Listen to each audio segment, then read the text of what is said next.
दिखाते हैं ABP news संवाददाता यादवेंद्र की रिपोर्ट, जिसमें वो बता रहे हैं कि अंदर अब क्या हाल है। एबीपी न्यूज पहुंचा है सतलोक आश्रम के संत रामपाल के महल के पास। ये महल बहुत बड़ा महल है। इस महल में 3 मंजिल ऊपर है और नीचे 2 तहखाने हैं। ये आप देख सकते हैं, ये बहुत बड़ा महल संत रामपाल का महल है। इसमें 3 मंजिलें आप देख रहे हैं, पहली मंजिल, दूसरी मंजिल और तीसरी मंजिल। नीचे 2 तहखाने हैं। जो मीटिंगें होती थी, बड़ी प्लानिंग होती थी कि क्या करना है, जो अभी ऑपरेशन चल रहा था पुलिस का, उसको लेकर जितनी प्लानिंग हो रही थी वो नीचे तहखाने में हो रही थी। यहाँ पर सिर्फ संत रामपाल रहते थे। इस बड़े महल में संत रामपाल रहते थे।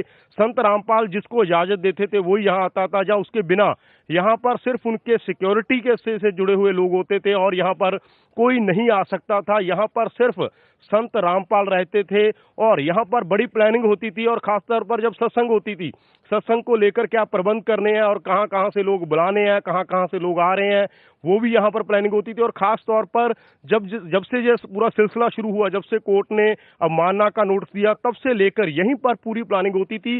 कल जब उन्होंने सरेंडर किया, कल जब पुलिस ने उनको गिरफ्तार किया, तो यहीं से पुलिस उनको लेके गई, यहाँ से मेन गेट पर लेके गई। मेन गेट पर एम्बुलेंस में बिठाया गया। यहाँ अंदर लंगर हॉल है, पार्किंग है, बहुत सारी चीजें हैं इस आश्रम में। पर ये बिल्कुल लास्ट में आप देख सकते हैं, आश्रम का ये सबसे लास्ट हिस्सा है।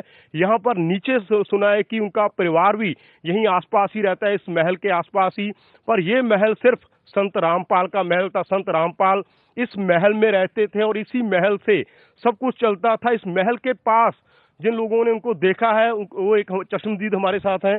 आपने यहाँ पर देखा है संत रामपाल को, तो यहाँ पर रहते थे वो? हाँ जी, इस महल में रामपाल जी रहते थे। हम हमारे ढाणी उनकी के पड़ोस में, आश्रम के बिल्कुल साथ में, कभी कभी घूमने के लिए बाहर निकलते थे अपने इसी महल के अंदर। ये जो आपने देखी जाली लगी हुई है, इसके बार बार घूमते थे जब हम उनके कभी। आपका घर बिल्कुल पास है, ये संत रामपाल का महल है और ये आपका घर है, यहाँ पर हम खड़े हैं। तो यहाँ पर से कभी जब ये प्रॉब्लम आती थी, ये ऑपरेशन हुआ, तो आपको दिक्कतों का सामना करना पड़ा? हाँ जी, प्रशासन ने हमारी ढाणी खाली करवा ली थी पहले ही। 4-5 दिन हो गए। हम अभी हमारे पशु है, हमारे डंगर है, जो भी बाहर पड़ोसी होंगे बांध रखे हैं। हम भी रात को यहाँ नहीं सोते थे, दिन में आकर के संभाल कर जाते थे थोड़ी बहुत, और थोड़ा बहुत हमारा नुकसान भी हुआ है ढाणी में। तो आप दुखी थे, अब आप खुश हैं कि जो कार्रवाई पुलिस ने की है?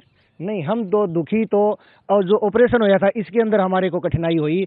उसके अंदर ढाणी खाली करनी पड़ी, हमारी सारी खेती खराब हो गई है। चारों तरफ से जो हमारे खेत इसके आश्रम के चारों तरफ लगते थे, वहाँ पर जो प्रशासन ने कार्रवाई की है, जिस हिसाब से सारे रास्ते बनाए, हमारी फसल बर्बाद हो गई है।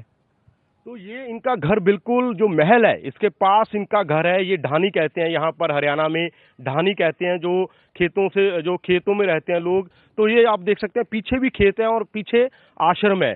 सबसे बड़ी बात यह है कि ये आश्रम से सारी प्लानिंग होती थी। और सतलोक का ये आश्रम, जो रामपाल का आश्रम है, उन्होंने बिल्कुल लास्ट में बनाया हुआ था। ये भी एक स्ट्रेटेजी थी कि बिल्कुल जो आश्रम है उसको बिल्कुल लास्ट में रखा जाए। अगर कोई कार्रवाई आती है, अगर अंदर पुलिस आती है, तो कम से कम वो सबसे लास्ट अगर पहुंचे तो वो फिर रामपाल के पास पहुंचे। और इसीलिए सबसे लास्ट में ये घर, ये महल बनाया गया था।